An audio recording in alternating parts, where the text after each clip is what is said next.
Hello friends. जय शेट्टी, जिन्होंने London में बिजनेस की पढ़ाई खत्म करने के बाद इंडिया में 3 साल तक एक मॉन्क की ट्रेनिंग ली और उस दौरान सीखे हुए विजडम को उन्होंने अपनी लाइफ में अपनाया और साथ ही इस बुक में सबके साथ शेयर किया है। ऑथर कहते हैं कि अगर आपको एक इनोवेटर बनना है तो आपको एलन मस्क के जैसे सोचना होगा। वहीं अगर आपको एक बास्केटबॉल प्लेयर बनना है तो आपको माइकल जॉर्डन की तरह सोचना होगा। लेकिन अगर आपको अपनी लाइफ में पीस, काम और हैप्पीनेस चाहिए तो आपको एक मॉन्क की तरह सोचना होगा। अगर आप एक मिरर के सामने खड़े हैं लेकिन उस मिरर में धूल जमी हुई हो तो आप अपना रिफ्लेक्शन नहीं देख सकते। वैसे ही हमें अपने अंदर की धूल को हटाना होगा, तभी हम अपनी ट्रू आइडेंटिटी पहचान सकते हैं और अपना सेल्फ ग्रोथ कर सकते हैं और साथ ही सोसाइटी को भी कंट्रीब्यूट कर सकते हैं। इस प्रोसेस को ऑथर ने 3 पार्ट्स में डिवाइड किया है: लेट गो, ग्रो और गिव। पहला, लेट गो। सबसे पहले हमने जो अपने माइंड में आइडेंटिटी और सक्सेस के पैरामीटर्स बना रखे हैं उन्हें फिल्टर करना होगा। किसी की वेल्थ से इन्फ्लुएंस होकर हम वेल्थ कमाने के पीछे लग जाते हैं। किसी के लुक्स से इन्फ्लुएंस होकर हम अपनी बॉडी और स्टाइल को चेंज करने के लिए लग जाते हैं। हर चीज़ से इन्फ्लुएंस होने के बजाय हमें एक्सटर्नल नॉइस को फिल्टर आउट करना होगा ताकि हमें अपनी ट्रू आइडेंटिटी पता चल सके। इसके लिए हमें अपने वैल्यू सिस्टम को जीपीएस की तरह इस्तेमाल करना होगा। हमारी values parents, relatives, friends, company, media, movies, news, games, reading, इन सब से इन्फ्लुएंस होती है। इन शॉर्ट, आपका टाइम और मनी स्पेंड ही आपकी वैल्यू को दर्शाता है। अगर आप अपनी फैमिली के साथ ज़्यादा टाइम स्पेंड ना करके गेम्स और सोशल मीडिया में टाइम स्पेंड कर रहे हैं, या आप अपना पैसा पार्टी, मूवीज़ और सोशल मीडिया में लगा रहे हैं, इसके ज़्यादा चांस है कि आपकी वैल्यू टेंटेड होंगी।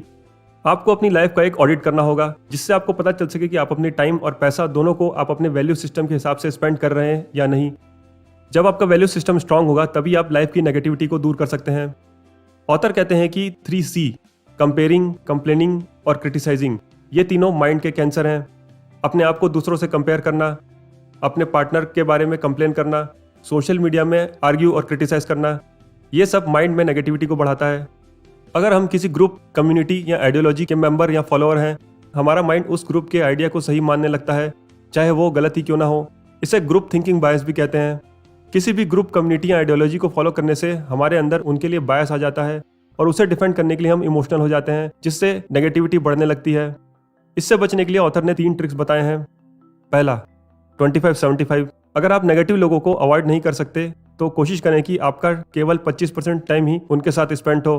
बाकी 75% टाइम आप उनके साथ स्पेंड करो जो आपको इंस्पायर करते हो, या तो आप उसे बुक्स पढ़ने में या ऑनलाइन क्लासेस अटेंड करने में लगा सकते हैं। दूसरा, आप टाइम फिक्स कीजिए कि जितना आप नेगेटिव लोगों को टॉलरेट कर सकते हैं और उस टाइम के बाद उनसे दूर हट जाइए। तीसरा, हर प्रॉब्लम को सॉल्व करने या डिस्कशन में इन्वॉल्व होने की कोशिश ना करें जब तक आपके पास नेसेसरी स्किल्स या एक्सपर्टीज ना हो। एक्सटर्नल नेगेटिविटी खत्म करने के बाद आपको अपने अंदर की इंटरनल नेगेटिविटी पे फोकस करना होगा। नेगेटिविटी जैसे जलन, एंगर, हर्ट और फियर, एनवी यानी जलन। अगर आप सिर्फ अपनी सक्सेस से खुश होते हैं और दूसरों से जलते हैं तो आपके लाइफ की खुशी लिमिटेड होगी। लेकिन अगर आप दूसरों की सक्सेस में भी खुश होते हैं तो आप बार बार खुश हो सकते हैं और आपकी खुशी अनलिमिटेड हो जाएगी। एंगर एंड हर्ट, गुस्सा और दुख हमें उस समय होता है जब हमें किसी से धोखा होता है और हमारे दिल को ठेस पहुंचती है।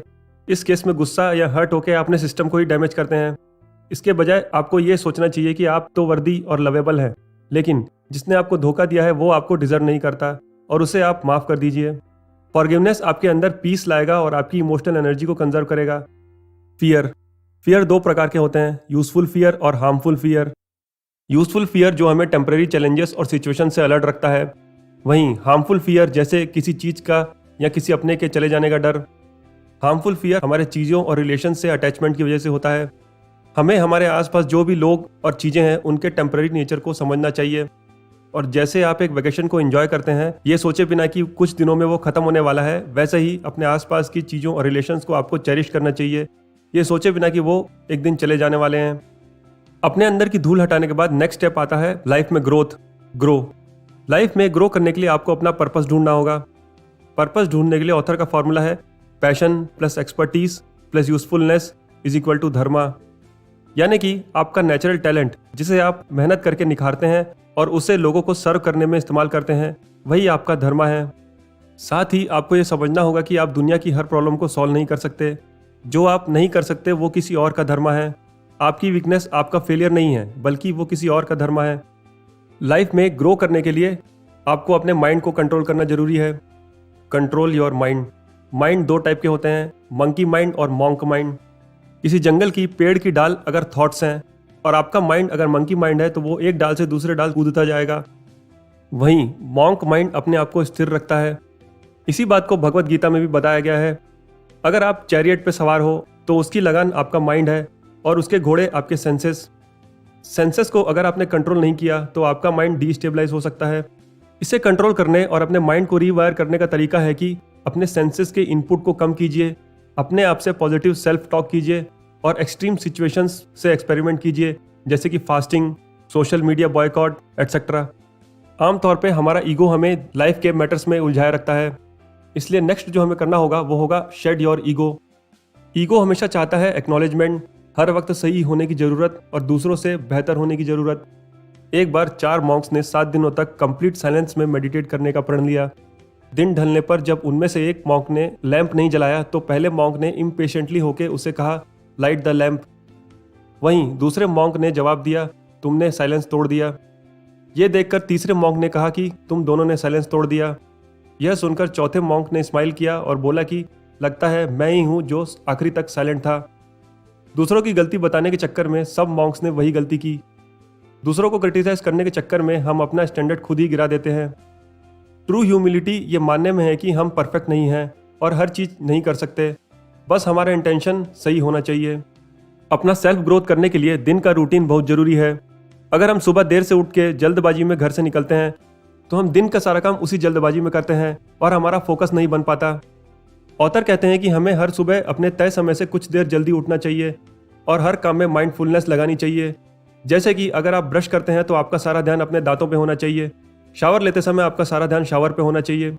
ऑथर कहते हैं कि लोकेशन हैज़ एनर्जी, यानी कि हर काम करने के लिए एनर्जी करेक्ट लोकेशन से आती है। जैसे कि पढ़ने के लिए एनर्जी और फोकस आपके पास लाइब्रेरी में अच्छे से आएगा, ना कि गार्डन में। इसीलिए हर काम को करने के लिए सही लोकेशन चुनना बहुत ज़रूरी है।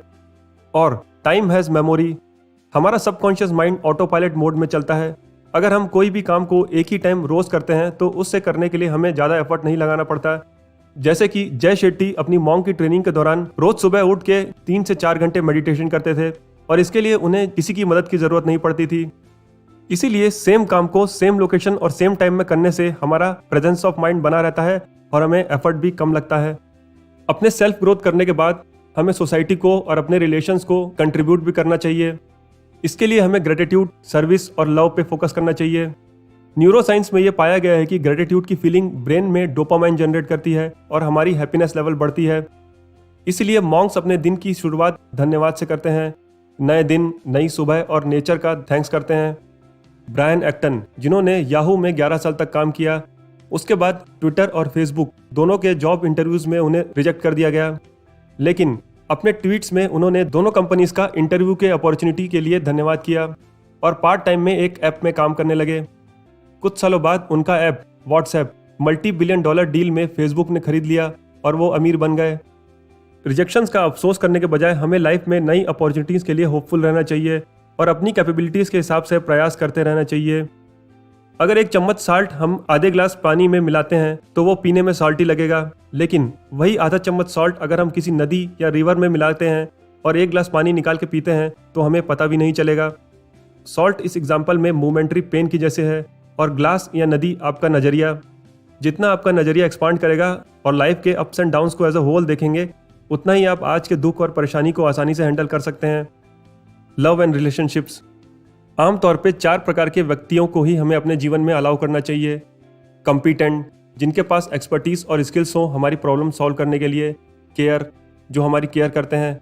कैरेक्टर, जिनका मॉरल, कैरेक्टर और वैल्यूज़ बहुत स्ट्रांग हो। और कंसिस्टेंसी, जो रिलायबल हो और जब आपको ज़रूरत हो आपकी मदद करें। अलग अलग व्यक्ति हमारी लाइफ में अलग अलग रोल प्ले करते हैं। प्रॉब्लम तब आती है जब हम एक ही व्यक्ति से सब एक्सपेक्ट करते हैं। Next, love. लव एक सर्कल की तरह होता है और ना कि 1-to-1 एक्सचेंज। अगर हम किसी को लव देते हैं तो वो किसी और तरीके से हमारे पास पहुंचता है। प्रॉब्लम तब आती है जब हम उसे उसी इंसान से एक्सपेक्ट करते हैं। इसीलिए जितना भी आप लव लोगों को करेंगे उतना ही किसी न किसी तरीके से आपके पास वापस आएगा। Next, service. सेल्फलेस सर्विस हमारी नेगेटिव इमोशंस को कम करता है और बुराइयों से लड़ने में हमें मॉरल सपोर्ट देता है। इन सब के अलावा ऑथर ने मेडिटेशन से रिलेटेड भी कई चीज़ें डिस्कस की हैं, जिसके लिए आपको ये बुक जरूर पढ़नी चाहिए।